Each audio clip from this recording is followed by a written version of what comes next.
प्रश्न संख्या 2 ज्ञात करें। प्रश्न 2 का 4 15.4 गुना 0.03। तो 15.4 गुना 0.03। ठीक है, तो देखिए पहले हम दशमलव हटा लेते हैं और शून्य भी। तो 154 है और यहाँ पे 3 है। तो 154 तिया पहले गुना करेंगे तो कितना हो जाएगा? 4 तिया 12, हाथ में रहा 1। 5 तिया 15, 1 16, हाथ में रहा 1। 3 गुना 3, 3 1 4। तो 462 हो गया। ठीक है, कितना हो गया? 462। कितना हो गया? 462। अब दशमलव देंगे तो देखिए दशमलव के बाद एक अंक है यहाँ पे इसमें, और दशमलव के बाद 2 अंक है इसमें। तो 2 अंक और 1 अंक मिलके 3 अंक हो गया दशमलव के बाद। तो इसके गुणनफल में 3 अंक होना चाहिए दशमलव के बाद। तो दाईं ओर से 1 2 3 यहाँ पे दशमलव दे देंगे, क्योंकि दशमलव के बाद 3 अंक होना चाहिए, क्योंकि दशमलव के बाद 1 अंक है और दशमलव के बाद 2 अंक है। तो गुना होगा तो दशमलव के बाद 3 अंक हो जाएगा, 2 1 3।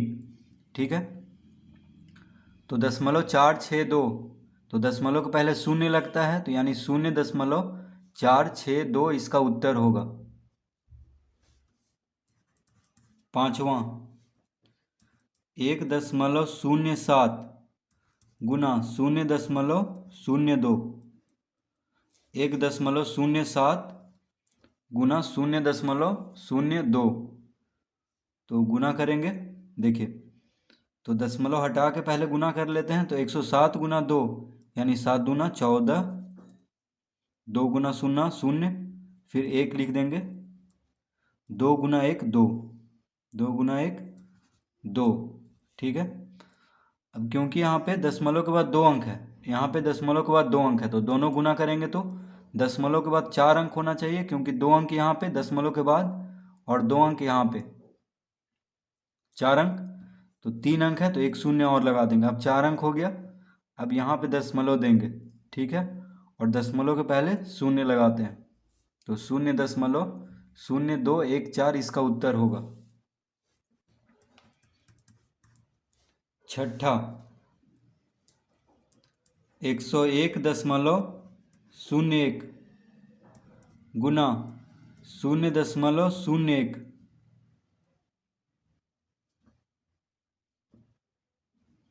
101.01 गुना 0.01। तो पहले दशमलव और शून्य को हटा करके गुना कर लेते हैं। तो देखिए बीच वाला शून्य नहीं, पहले वाला शून्य। ठीक है, तो यहाँ पे है 10,101 गुना 1, तो बस इसी को लिख देंगे। ठीक है, तो 10,000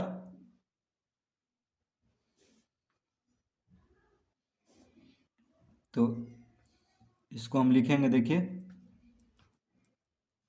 10,101। देखिए 10,101 गुना 1, यहाँ पे 1 है सिर्फ, ये दोनों शून्य पहले है तो उसको हटा लेंगे हम पहले।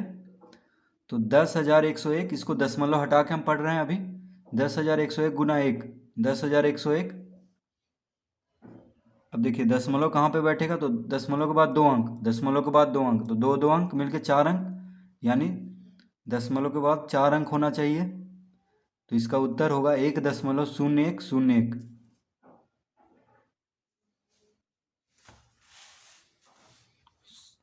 7 100.01 गुना 1.1। तो अभी हम दशमलव हटा करके गुना कर लेते हैं, उसके बाद दशमलव लगाएंगे। तो 100.01 यानी इसको हम लिख लेंगे 10,001 और ये 11। गुना कर लेते हैं पहले। ठीक है, तो 10,001 फिर 1 से गुना करेंगे। तो 10,001, 1 1 0 0 1 1, तो 1 1 0 0 1 1। तो यहाँ पे हम लिखेंगे 0 1 1, फिर लिखेंगे 1 1 0। तो 1 1 0 0 1 1 था। अब देखिए दशमलव के बाद 2 अंक, दशमलव के बाद 1 अंक, तो 2 1 3 अंक हो गया दशमलव के बाद। तो 3 अंक के पहले दाईं ओर से यानी यहाँ पे दशमलव देंगे।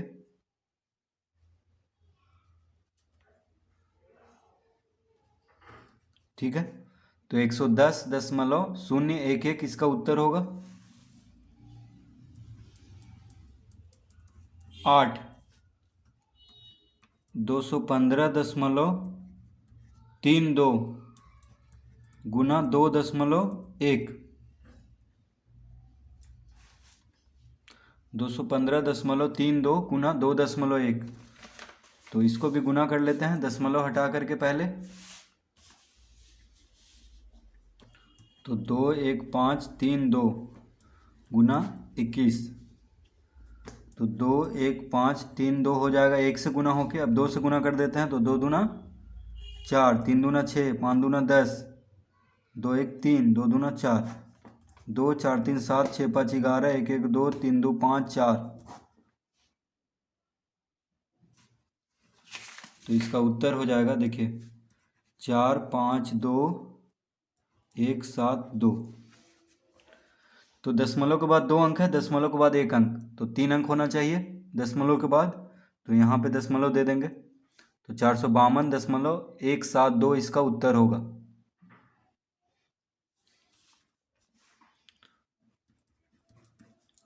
9वां 0.375 गुना 0.57 गुना 1000। ठीक है, तो पहले हम दशमलव हटा करके गुना कर लेते हैं। तो 375 गुना 57 गुना 1000। तो 375 गुना 57 पहले कर लेते हैं। तो देखिए 375 गुना 57, 7 5 35, 7 7 49 3 51। देखिए 7 5 35, हाथ में रहा 3, 7 7 49 3 52, हाथ में रहा 5, 7 21 5 26, 5 से 5 5 25, 7 5 25 2 7 5 35 2 37, 3 5 15 3 18, 5 5 2 7, 7 6 13, 8 2 10 11, 1 1 2, 2 1 3 7 5। तो देखिए यहाँ पे हम लिख लेंगे 2 1 3 7 5। ठीक है, अब 1000 से भी गुना करना है, तो 1000 से गुना करेंगे। तो देखिए कितना शून्य, 1 2 3, 1000 यानी 1 से गुना करेंगे तो इतना ही आएगा, फिर 3 शून्य है तो 3 शून्य दे देंगे इस पे। ठीक है, तो इतना आ जाएगा इन तीनों को गुना करके। अब दशमलव कहाँ पे लगाएंगे, तो दशमलव के बाद 3 अंक, दशमलव के बाद 2 अंक, तो 3 और 2 5 हो गया। तो दशमलव के बाद 5 अंक होना चाहिए। तो देखिए 1 2 3 दाईं ओर से 1 2 3 4 5, यानी यहाँ पे दशमलव देंगे। तो इसका उत्तर हो जाएगा 213.75, क्योंकि दशमलव के बाद शून्य रहे या ना रहे कोई फर्क नहीं पड़ता है। तो देखिए शून्य रहने भी दें तो भी सही होगा, हटा भी दें तो भी सही होगा।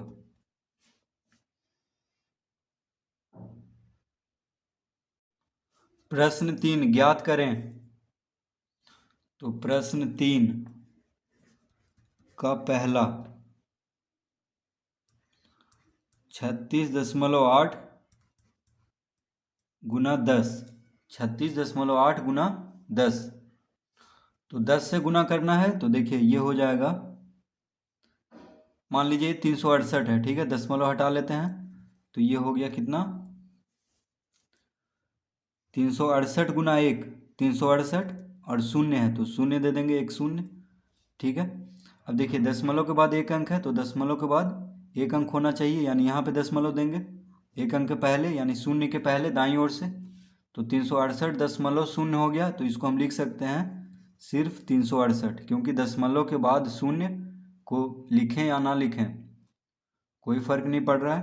तो इसका उत्तर हो गया 368। ठीक है, देखिए दशमलव शून्य, तो दशमलव शून्य को हटा देंगे।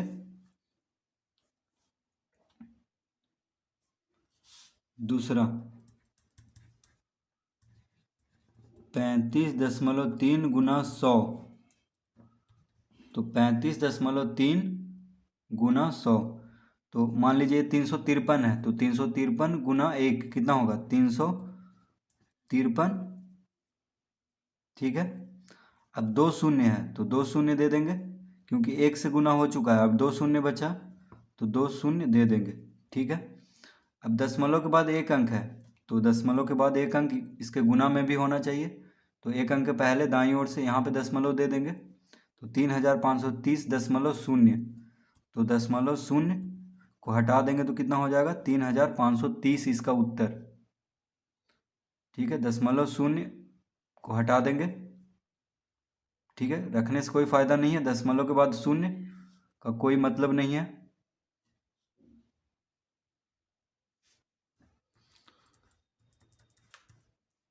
तीन 3.62 गुना 100, 3.62 गुना 100, तो 362, इसको हम मान लेते हैं, तो 362 गुना 1, 362, अब दो शून्य है तो दो शून्य दे देंगे, तो इतना हो गया। अब देखिए दशमलव के बाद दो अंक है, तो दशमलव के बाद दो अंक इसमें भी होना चाहिए, तो 362.00, यानी 362 होगा इसका उत्तर।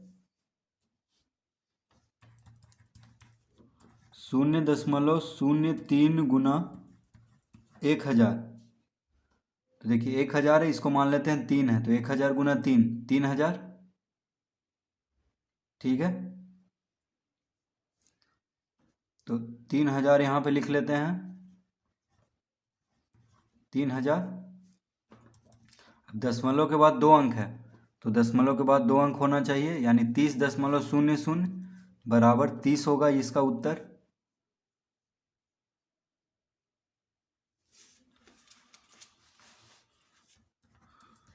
पांचवा 153.7 गुना 10, तो देखिए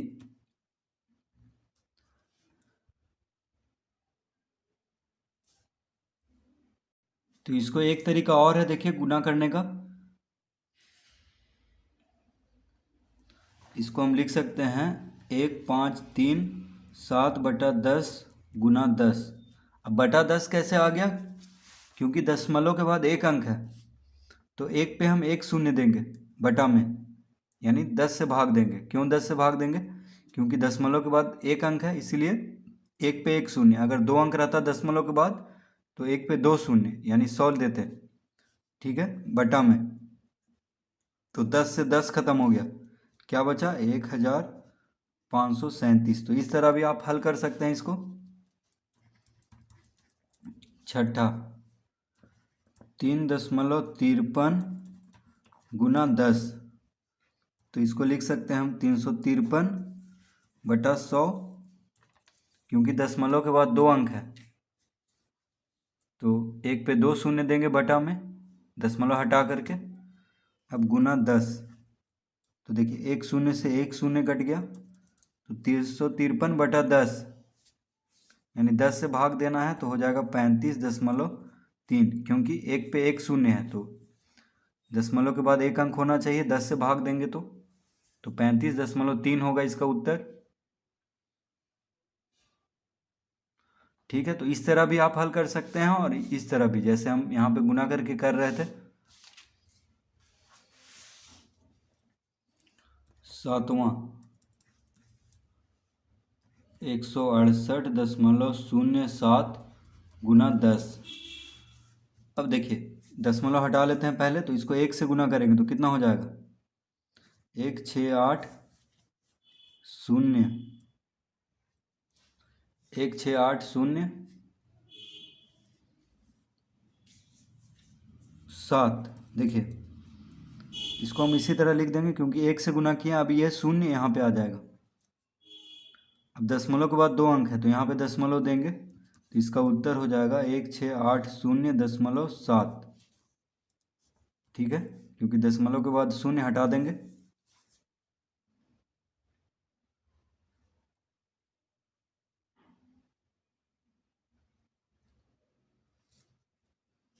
आठवां 0.08 गुना 10, तो 8 गुना 1 8, ठीक है, 8 गुना 1 8। अब देखिए तो ये शून्य आ जाएगा यहाँ पे, तो 8 गुना 10 80। अब क्योंकि यहाँ पे दशमलव के बाद 2 अंक है तो हम दशमलव हटा के अभी गुना किए हैं सिर्फ, अब दशमलव लगाएंगे तो दशमलव के बाद 2 अंक है तो यहाँ पे देंगे दशमलव, क्योंकि दशमलव के बाद 2 अंक होना चाहिए और दशमलव के पहले शून्य देते हैं, तो 0.80, ठीक है। तो इसको हम लिख देंगे 0.8 इसका उत्तर, क्योंकि दशमलव के बाद शून्य हटा देंगे तो हो जाएगा 0.8।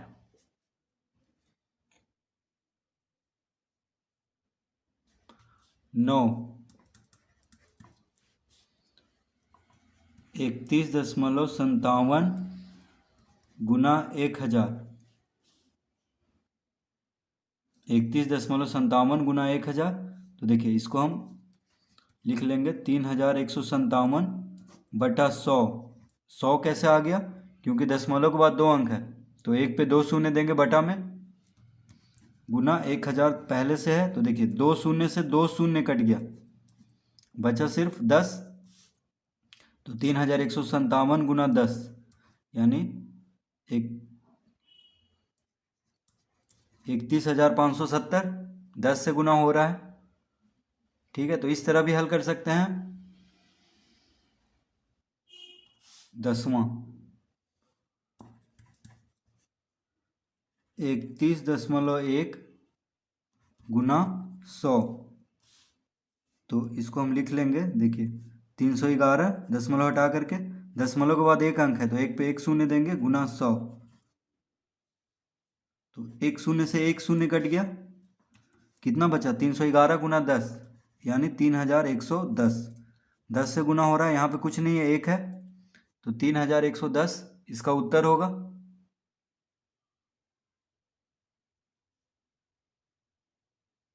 प्रश्न 4, एक आयत का क्षेत्रफल ज्ञात करें जिसकी लंबाई 7.1 सेंटीमीटर तथा चौड़ाई 2.5 सेंटीमीटर है। तो प्रश्न 4, आयत दिया हुआ है, आयत की लंबाई, तो लंबाई को संक्षेप में हम इस तरह लिख सकते हैं 7.1 सेंटीमीटर, कॉमा आयत मतलब और चौड़ाई, यानी आयत की चौड़ाई, चौड़ाई कितना दिया हुआ है 2.5 सेंटीमीटर, तो आयत का क्षेत्रफल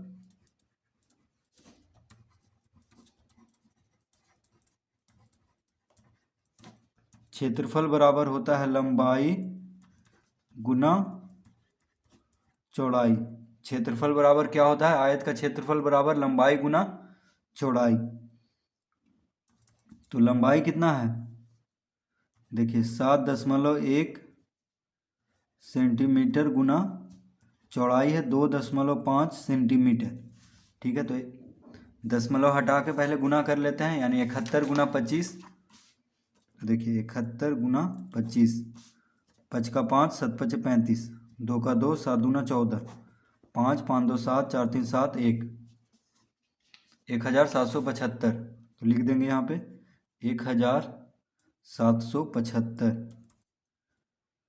अब दशमलव के बाद 1 अंक है, दशमलव के बाद 1 अंक है तो दोनों मिलके 2 अंक हो गया, दशमलव के बाद गुना करेंगे तो दशमलव के बाद 2 अंक होना चाहिए, क्योंकि दशमलव के बाद 1 अंक, दशमलव के बाद 1 अंक, 2 अंक हो गया, यानी दशमलव के बाद 2 अंक होना चाहिए, तो 17.75, ठीक है। सेंटीमीटर गुना सेंटीमीटर, वर्ग सेंटीमीटर, यानी सेंटीमीटर का घात 2 दे देंगे, तो आयत का क्षेत्रफल देखिए आ चुका है 17.75 वर्ग सेंटीमीटर।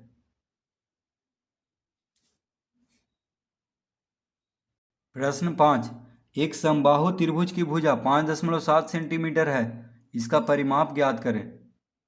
तो प्रश्न 5, समबाहु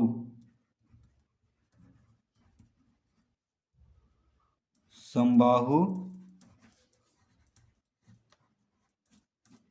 त्रिभुज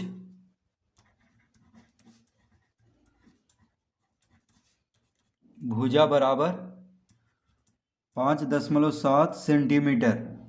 समबाहु त्रिभुज की भुजा बराबर कितना है? 5.7 सेंटीमीटर। ठीक है, तो समबाहु त्रिभुज की भुजा दिया हुआ है, परिमाप निकालना है। तो देखिए, समबाहु त्रिभुज में तीनों भुजा बराबर होता है। ठीक है, क्या होता है? तीनों भुजा बराबर। तो लिखेंगे अतः परिमाप बराबर हो जाएगा। तो तीनों भुजा बराबर होता है, तो 5.7 सेंटीमीटर का 3 भुजा होता है, तो 3 गुना, तो परिमाप बराबर होता है 3 गुना भुजा। तो समबाहु त्रिभुज का परिमाप बराबर, इसका सूत्र क्या होता है? 3 गुना भुजा। तो भुजा दिया हुआ है 5.7 सेंटीमीटर, क्योंकि तीनों भुजा बराबर होता है, इसलिए ये सूत्र लगा होता है परिमाप। समबाहु त्रिभुज का परिमाप का फॉर्मूला 3 गुना भुजा। ठीक है, तो 3 गुना भुजा कितना है? 5.7 सेंटीमीटर। तो गुना कर देंगे, 7 या 21, हाथ में रहा 2, 5 या 15, 2 17। तो देखिए, दशमलव के बाद एक अंक है, तो यहाँ पे दशमलव दे देंगे, तो 17.1 सेंटीमीटर हो जाएगा समबाहु त्रिभुज का परिमाप। परिमाप मतलब परिमिति। ठीक है, देखिए परिमिति मतलब क्या होता है, इसको भी समझा देते हैं। मान लीजिए ये समबाहु त्रिभुज है, इसका तीनों भुजा बराबर है। ठीक है, तो ये हो गया परिमाप। तीनों भुजा, इसका मतलब तीनों भुजा की लंबाई को जोड़ देंगे तो परिमाप हो जाता है, यानी परिमिति। तो बाउंड्री का लंबाई, तो देखिए इसका बाउंड्री हो गया। ठीक है, तो वही तीनों को जोड़ दिया, या तीन से गुना कर देंगे, या तीनों को हम जोड़ दें या 3 से गुना कर दें,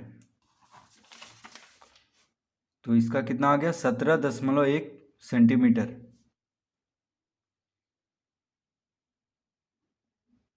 प्रश्न 6, एक दुपहिया वाहन 1 लीटर पेट्रोल में 55.3 किलोमीटर की दूरी तय करता है। 10 लीटर पेट्रोल में वह कितनी दूरी तय करेगा? प्रश्न 6, एक दुपहिया वाहन 1 लीटर पेट्रोल में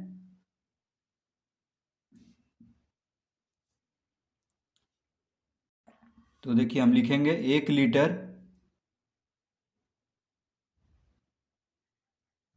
एक दुपहिया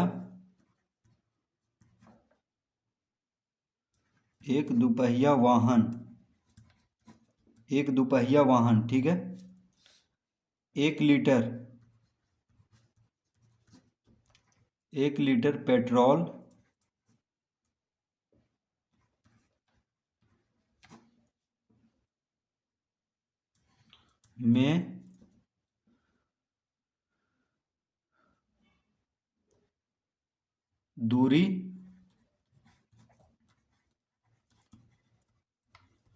दूरी तय करता है 55.3 किलोमीटर। एक दुपहिया वाहन 1 लीटर पेट्रोल में दूरी तय करता है कितना? 55.3 किलोमीटर। ठीक है, तो 10 लीटर पेट्रोल में वह कितनी दूरी तय करेगा? तो 10 लीटर पेट्रोल में दूरी तय करेगा, तो 10 गुना 55.3, तो देखिए 10 से गुना करेंगे। ठीक है, तो कितना आ जाएगा? तो 10 गुना 553/10 लिख देंगे, दशमलव हटा करके, क्योंकि दशमलव के बाद एक अंक है। ठीक है, तो एक पे एक शून्य दे देंगे बटा में, दशमलव हटा करके, तो 10 से 10 खत्म हो गया, यानी कितना आ गया? 553 किलोमीटर। तो 10 लीटर पेट्रोल में कितना दूरी तय करेगा? 553 किलोमीटर। तो एक दुपहिया वाहन 1 लीटर में 55.3 किलोमीटर दूरी तय करता है, तो 10 लीटर पेट्रोल में 553 किलोमीटर की दूरी तय करेगा।